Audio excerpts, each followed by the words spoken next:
turandursun.com Dinlerden Özgürlüğün Sesi. Çeviren ve altyazılandıran Milo Manara. This section, Richard Dawkins will be talking about Harun Yahya'n's, I can't read, Atlas of Creation. Without much ado, we'll go straight to Richard Dawkins.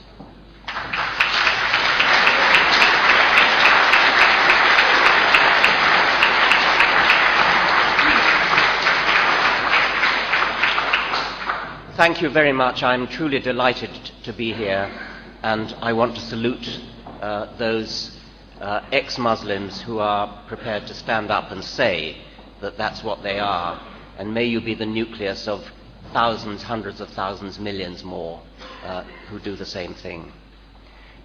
I am a great admirer of Al Jazeera's English language service, and I was therefore very shocked when I saw a couple of days ago the Arabic version of Al Jazeera with subtitles in which they interviewed this man, Harun Yahya, whose real name is Adnan Oktar.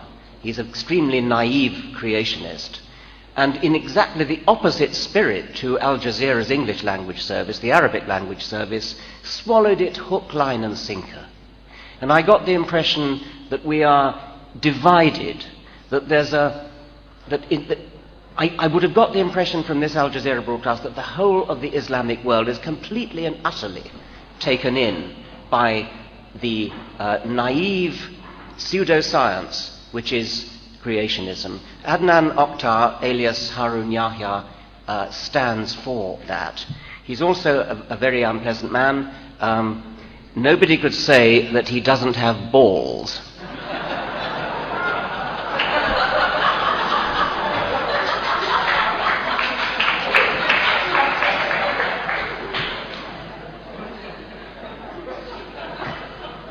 And he shows this in various ways. When my book, The God Delusion, first came out, he succeeded temporarily in getting the publisher and translator arrested for blasphemy. In the last few weeks, he has succeeded in persuading a Turkish court to ban my website, richarddawkins.net. And he's said to have sued me for 8,000 Turkish lira, that's 3,300 British pounds.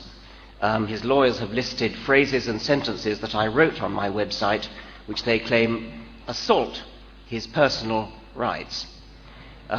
Weirdly, I learned about this lawsuit, all second-hand from newspapers. I've received not the slightest communication from his lawyers, from him, or from any Turkish court, but I'm advised by friends in Turkey that I ought to be hiring a lawyer, in spite of the fact that nobody's even approached me with this suit. That seems to be the way they do it. Anyway, the first thing we did when we heard about this was to get my entire article, the one that offended him, translated into Turkish, and we put it up on the website because, needless to say, the attempt to ban it in Turkey is pretty futile. It's very hard to ban a website, and there are large areas of Turkey where it can be seen, and it's now been picked up by other Turkish websites. For example, this one, that's again another Turkish translation of the article which has offended Harun Yahya. He is widely known for writing a large number of books, most notably Atlas of Creation, which has been distributed free to enormous numbers of science teachers around the world. And when I say free, the sheer scale of that operation is mind-boggling. This book is a large format book. It's got 764 pages. Every one of those pages is high gloss paper with gorgeously reproduced photographs of animals on every page. I took the book yesterday around to Oxford University Press, and I had 3 people there try to cost out what it would cost to produce this book. And they thought that the cost of producing these did somebody say 10,000 copies to me today being distributed free? That would be about £500,000. So this is a free gift from somebody. Where the money comes from, nobody seems to know. I'll come to that in a moment. To give you an idea of the size of the book, the dog is intended to give scale. I would like to think it also gives offence.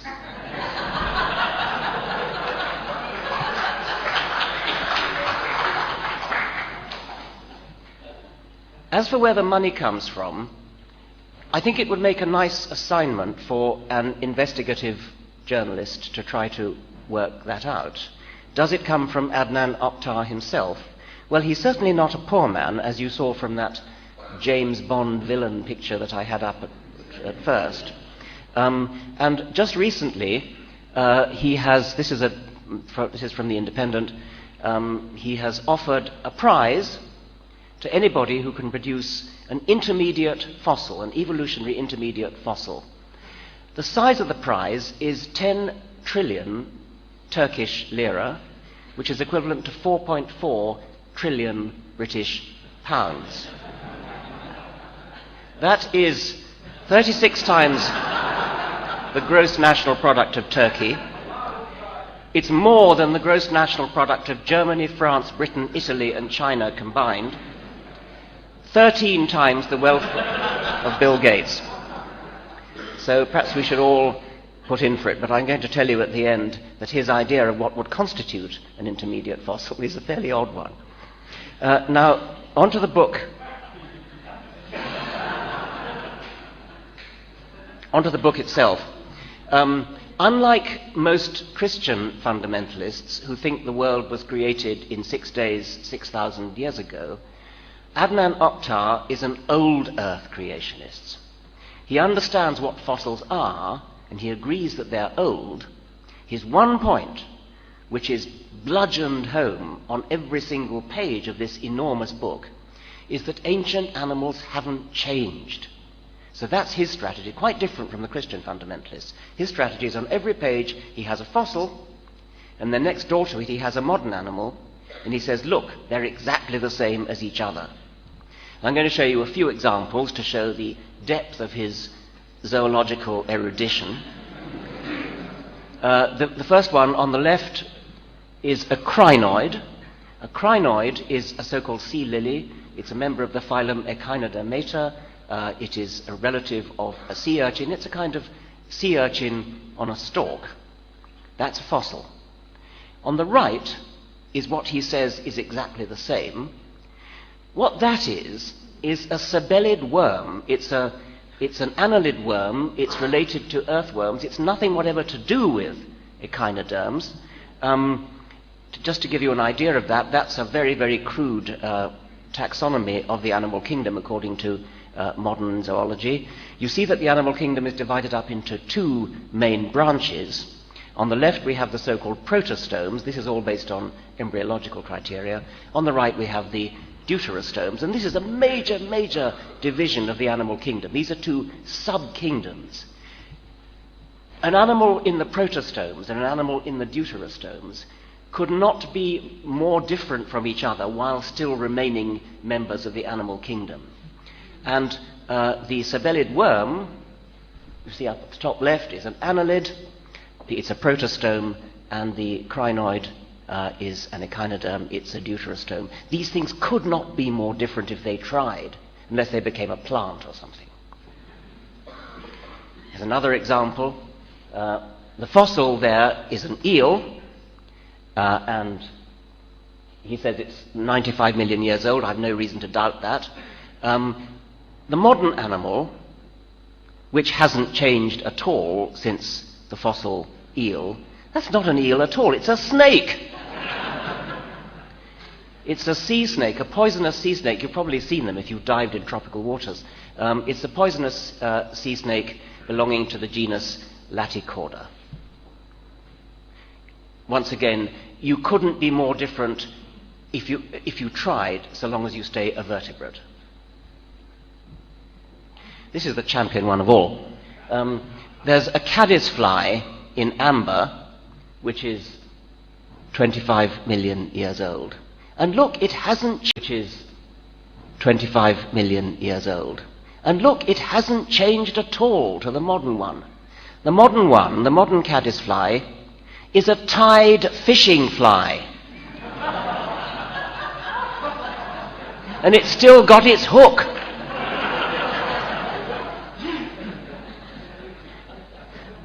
Now you might put that down to not just ignorance but sort of carelessness. Maybe he didn't look very carefully, but I tracked this down to the website where he stole it, which is a website of a champion fishing fly tire. There it is. And you'll notice that the background, you see that sort of grey bit in the background? He's cut it out. He must have worked for a long time in Photoshop on this picture. And he still didn't spot that hook. Or else maybe he thinks that caddisflies really do have hooks.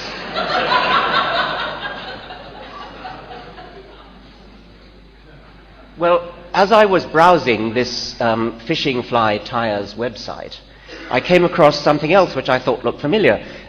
That's a spider made by the fly tire. It's an artificial spider, very beautifully tied, obviously, and I'm sure it's very tempting to the fish for whom it was designed when on the end of a hook. But I thought it looked familiar, and I went back to Harun Yahya's book, and sure enough, there it is. Look, it hasn't changed at all from the one in amber up at the top. Well, you can't really see very much of the one in amber. It doesn't, even if that was a real modern spider, it wouldn't really make the case very convincingly. Yeah, that's a brittle star, and the modern one is a starfish. And again, you can't get more different as long as you stay in echinoderm. Now back to the fossil, the prize for the fossil intermediate. I wanted to make the point that he's got a very, very weird idea of what an intermediate would look like. This idea of there aren't any intermediate fossils is a favorite one of all creationists, not just Muslim ones, but Christian ones as well. Their constant refrain is, produce your intermediates. There are no intermediates. The fossil record is completely devoid of evolutionary intermediates. This has always puzzled me, because just about every fossil you find is going to be an intermediate between something and something else. And yet they seem to think this is a highly trenchant point that they're making. And it was Harun Yahya who finally dropped the scales from my eyes. The reason why these people think there are no intermediates, they've got a very, very weird idea of what an intermediate would look like. Sorry, that's an old slide. There you see a picture that he's put together with a baby crocodile on the left and some sort of ground squirrel on the right. And what he's saying is, there are no intermediates between crocodiles and squirrels. Well, you know, why would you expect an intermediate? There exists no transitional form.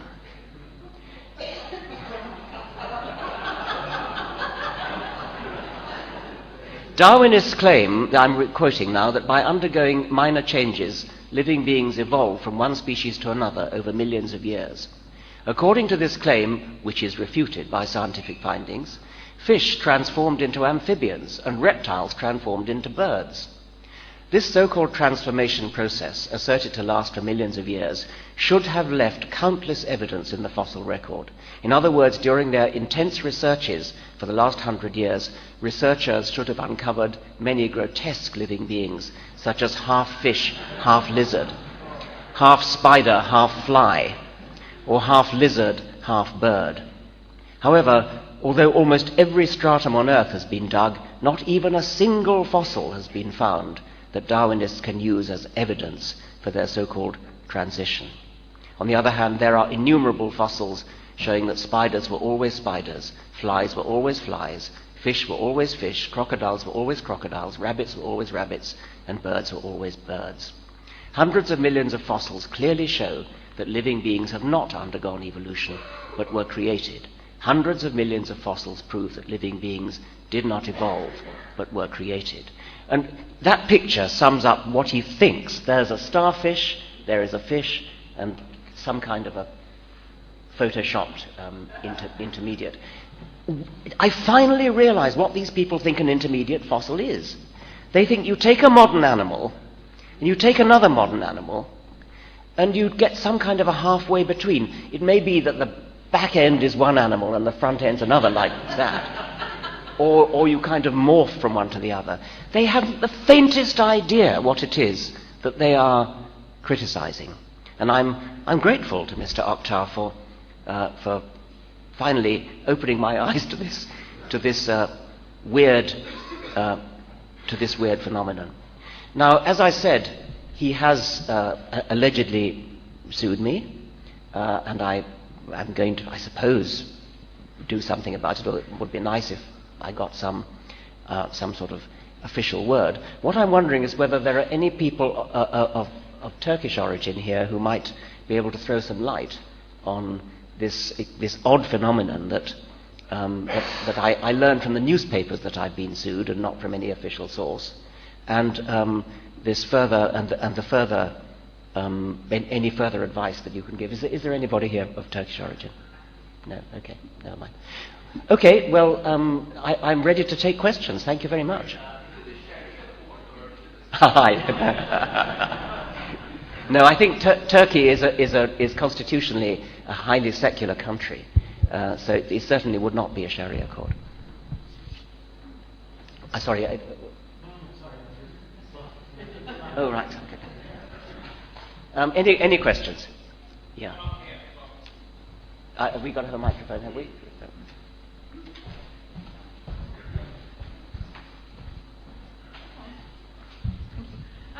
You just said that you hadn't come across this idea of strange idea of intermediates, but isn't it also current among American creationists? Yes, that is. I mean, things like the croco-duck.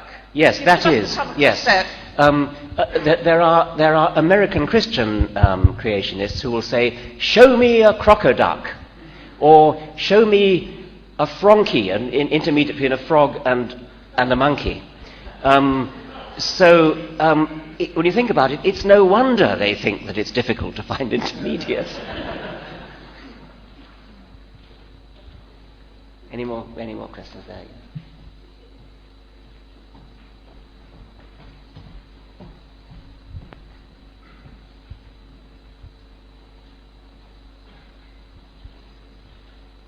Richard, Harun Yahya makes a big fuss on his website and in his press about how he's challenged you to a debate or invited you to a debate and that you've declined.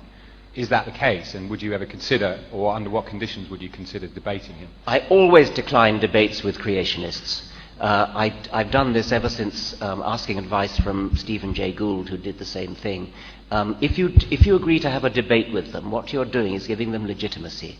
You're saying there is a serious scientific matter to discuss. Here we are sitting on a platform. It gets even worse when you have the elaborate legalistic rules of debate. You have 20 minutes for the proposition, 20 minutes for the opposition, 5 minutes to reply, 5 minutes to reply. It all creates the illusion that there is some real issue to debate. I hope that I've shown you from these just half dozen slides that the debate would be simply ridiculous. I mean, this man doesn't know anything about zoology, he doesn't know anything about biology, he knows nothing about the evolution that he is attempting to refute. He's a complete and utter ignoramus.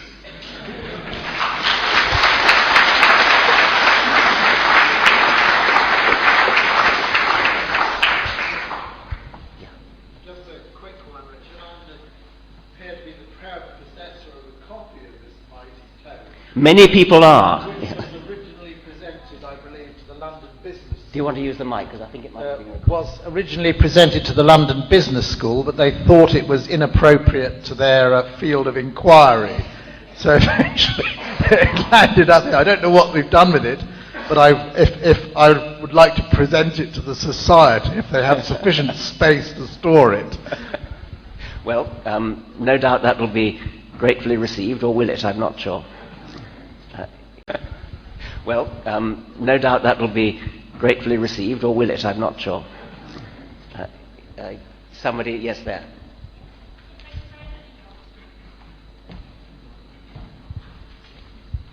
Who's got the mic?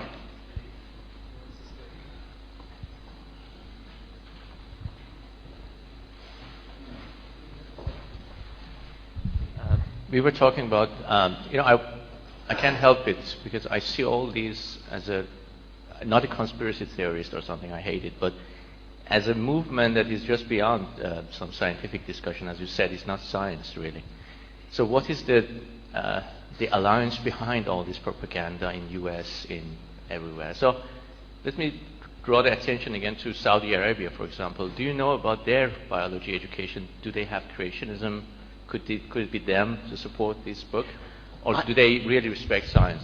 I don't know the answer to that question. I can guess, but I dare say there may be some people here. My understanding is that since Islam takes the Quran literally, whereas Christianity doesn't, except for certain branches of Christianity, we would expect that the norm, the default position for Islam would be that every word of the Quran is literally true. And therefore, the story of creation would be taken as literally true, and the story of Adam and Eve is taken as literally true, etc. But there are many people in the room who can perhaps disabuse me of that. My impression is there's very little evolution taught in countries that are dominated by Islam. Ibn, do you know whether that's true? I don't know that. No? Okay. Yes. Oh, sorry. Yeah, thanks. I'm Usman. Thanks for your talk. I was I'm wondering whether you'd heard of Pervez Hoodbhoy in Pakistan and his work. I mean, I think he's a rationalist scientist, and he's written a lot about how, just as in the evolution thing you've talked about, how physics department in the University of Punjab in Pakistan, where he's fought a battle against religious scientists who try and show that there's a causal effect between praying and rain happening. And he's produced a lot of videos and things to rebut this. And I was wondering, perhaps through a foundation or anything like that, whether there was a way to finance these kind of projects supporting rationalism. Because the odds are against us in many parts of the world.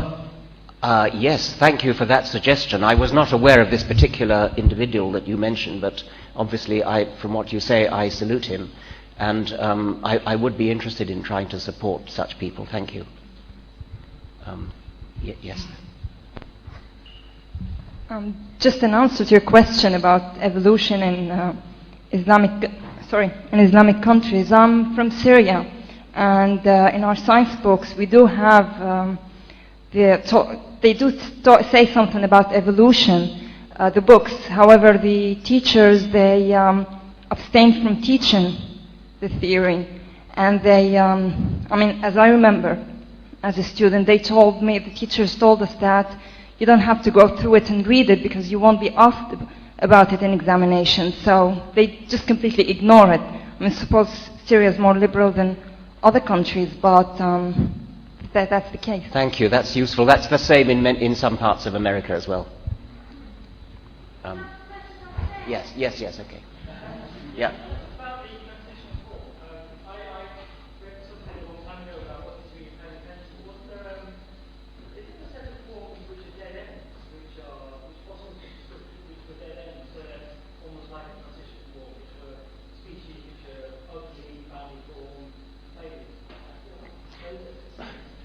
Well, a dead end, I suppose, would just mean a lineage that died out, of which there are vast numbers. That's certainly true.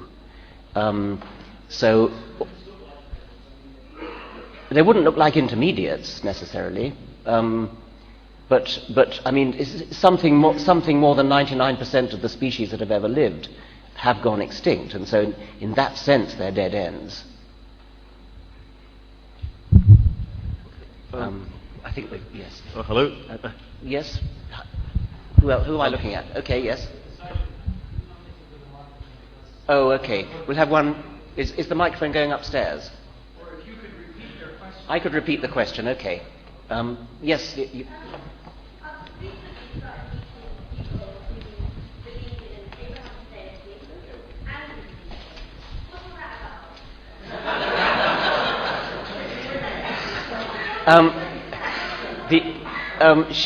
questioner has recently met people who believe in an Abrahamic deity and in evolution. What's that about? Well, that's true of most respectable Christians and Jews.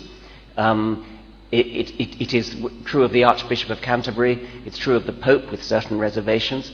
It's true of most of the bishops and educated priests. So there's nothing unusual nowadays in combining belief in an Abrahamic deity and in evolution. When you say, what's that about?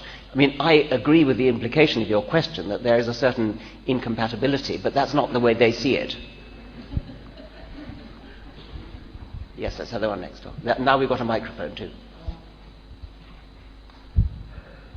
Hi, I'm from Pakistan. I teach at university there. And first of all, I'd like to say that the lady who recommended Pervez Hoodboy, that's an excellent recommendation. He is arguably the foremost rationalist and scientist in Pakistan, and I would highly recommend you working with him. When I began to teach at the Lahore University of Management Sciences, and I was teaching in part sections of your book, The God Delusion, and my friend in the biology department was also teaching evolution. Suddenly at our university we saw this series of books come into the library of Harun Yahya, and the right-wing faculty members began to encourage our students to read Harun Yahya, particularly in opposition to what you had been writing. So I'm wondering if you are intending to or have already written anything that specifically, as your talk does today, specifically answer to some of the rubbish that he's been putting. Well, I mean, there is the article on my website, which is the one that precipitated his temporarily successful attempt to ban the website. So that's richarddawkins.net, and then if you search for Yahya, you'll find it, and that has, I think, most of the pictures, not the one of the incontinence pad, but the ones of the various. That was okay. Never mind. The ones of the various animals are all there. I mean, I should call the attention of your students to these spectacular howlers like the fishing hook, and the snake and the eel and the crinoid and the sabellid worm. Yes. Oh, sorry, the mic's up there. Any more upstairs before we? Yeah. Do you agree with Steve Jones that evolution has come to an end or stalled? And are we the living end of I think evolution? Since that's got so little to do with this Islamic conference, I'll duck that question. It's the commonest question I get asked after every lecture, and I can hold forth for half an hour. But I think, with your forgiveness, I won't. We better wait for the mic. Well, I can repeat the question, okay. Yes.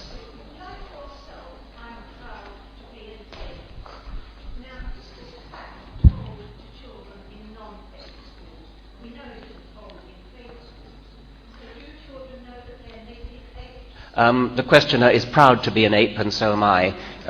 Is this told to children in non-faith schools, or indeed, I suppose, in faith schools? I don't think that many people, even who teach evolution, actually tell children you are an ape.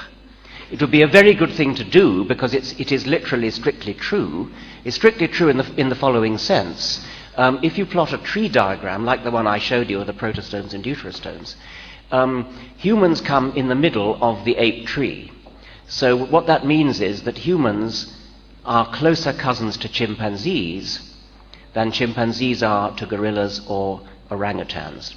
Therefore, if there is a thing called an ape, which includes chimpanzees, bonobos, gorillas, and gibbons, then it cannot exclude humans. There is no zoological category, no taxonomic category, which includes chimpanzees, bonobos, gorillas, and orangutans and gibbons, and gibbons. then it cannot exclude humans. There is no zoological category, no taxonomic category, which includes chimpanzees, bonobos, gorillas, and orangutans and gibbons, and excludes humans. So we are apes, we are African apes.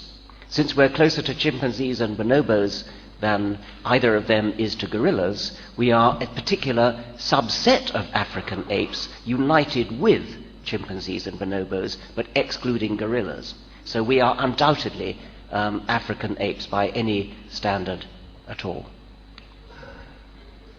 Yes. Tell me when I got to stop. Who's chairing this? Okay.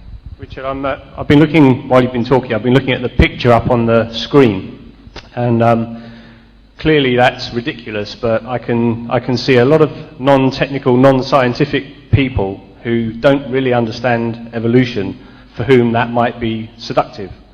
What I'd like to see is a book, you could call it Evolution for Dummies if you like, but a book that would, with lots of pictures in a Dorling Kindersley fashion, explain it properly to people who perhaps would never pick up one of your usual tomes. Is there a book like that you can recommend, or is that something you might take on as another project?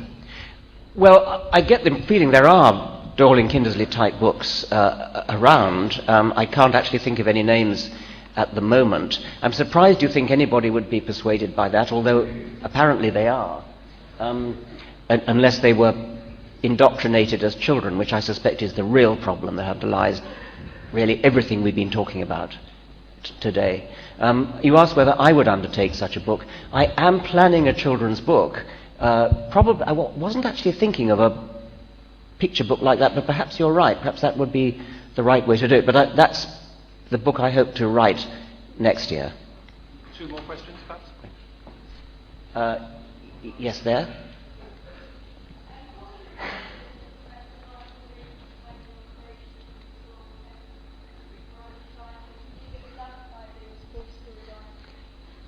The question is about the Reverend Professor Michael Rice, who was employed by the Royal Society as their education spokesman, and who was somewhat pilloried for saying in a speech at the British Association and in an accompanying article that the right way to handle creationism in schools is to treat the question sympathetically, to show respect for the religious beliefs that the children have been indoctrinated in. He didn't put it like that, and rather than this was, I think, to be fair, I think this was misinterpreted by some newspapers as saying that he was advocating the teaching of creationism. There was an almighty furore at the Royal Society, and under pressure of numerous letters from eminent scientists, including, I think, at least 3 Nobel Prize winners, Michael Rice resigned.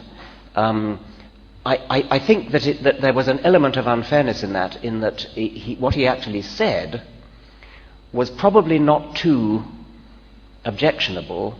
The problem really, I suspect, to be honest, was that he's a reverend, and therefore, in a way, he was the very last person who, from a purely political point of view, should have been saying that, because he was unfortunately vulnerable to the, well, he would say that, wouldn't he, accusation.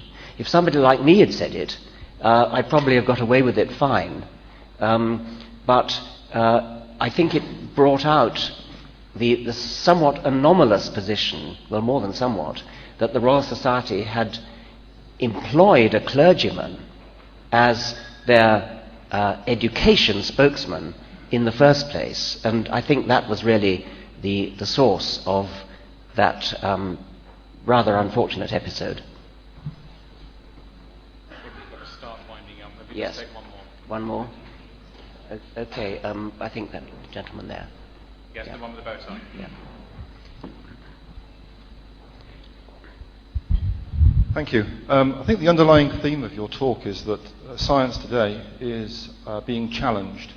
Rationality is being challenged by a religion, by superstition, by misguided dogmatism. And also in these days of dwindling funds and dwindling student numbers in engineering and science, we're also seeing that things like this are being funded in oil barrel loads of money. What's the answer? How do we turn this back? I wish that the answer was as simple as just simply lay out the facts and show people how obvious they are and how easy to understand they are. That's the policy that I have adopted throughout my entire career, through 9-10 books. It works for some people, but I'm afraid it's becoming increasingly clear that it does not work for people whose childhood indoctrination, imprinting one might almost call it, is sufficiently strong. The most dramatic illustration of this I know is a man called Kurt Wise, who's an American geologist who did a degree at the University of Chicago. He then did a doctorate at Harvard in geology under Steve Gould, no less, and he then became aware that the geology he was learning was, he became increasingly aware that it was incompatible with the religion of his childhood, which was fundamentalist Christianity. And he dramatically describes how he got a pair of scissors and a Bible, and he went right through the Bible from Genesis to Revelation, cutting out every verse that would have to go if he took science seriously. And it says at the end that having gone through this exercise, there was so little left of Scripture that it just fell apart. There was nothing left. And he said, that night, in great sorrow, I tossed into the flames, and you hope he's going to toss the Bible into the flames, but no, I tossed into the flames all my hopes and aspirations to be a scientist and a science teacher. He gave up science.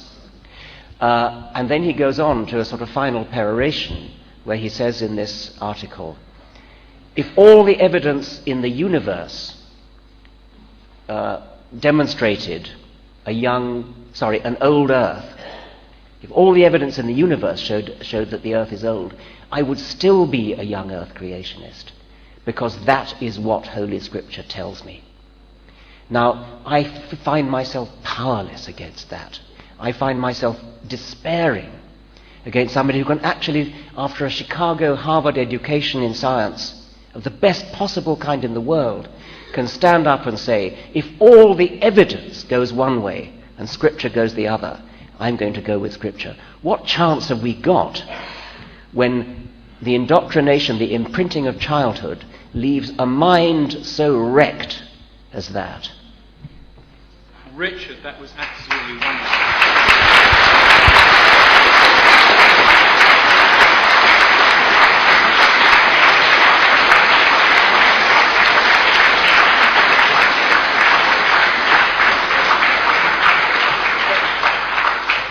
But as the incoming chair, Keith Porteous would, I don't think I can let it last, just to leave at that very last moment. I'm going to ask you to say something positive about what the people in this room, and what a magnificent group of people dedicated to science are here. Can we ask them to do something politically? We can see they can't do it through persuading people, but is there something we can persuade them to do politically and through the media and that kind of thing to actually start pushing the boundaries back towards rationality? I hate ever to quote Tony Blair, but I suppose the beginning of an answer has to be education, education, education. And I don't know quite how one seizes the reins of education, but it does seem to me that if any people know in their local communities that there are schools where children are being indoctrinated with false nonsense, palpable nonsense. I don't mean genuine controversy where one's taking sides. I'm talking about obvious, palpable nonsense, such as young Earth creationism, or even old Earth creationism of the Harun Yahya kind. If you know of that and you have any influence in your communities over what is being taught, that would be one place to go. I don't know how one gets influence over education, but I think that's the point of leverage. Wonderful. Thank you very much indeed.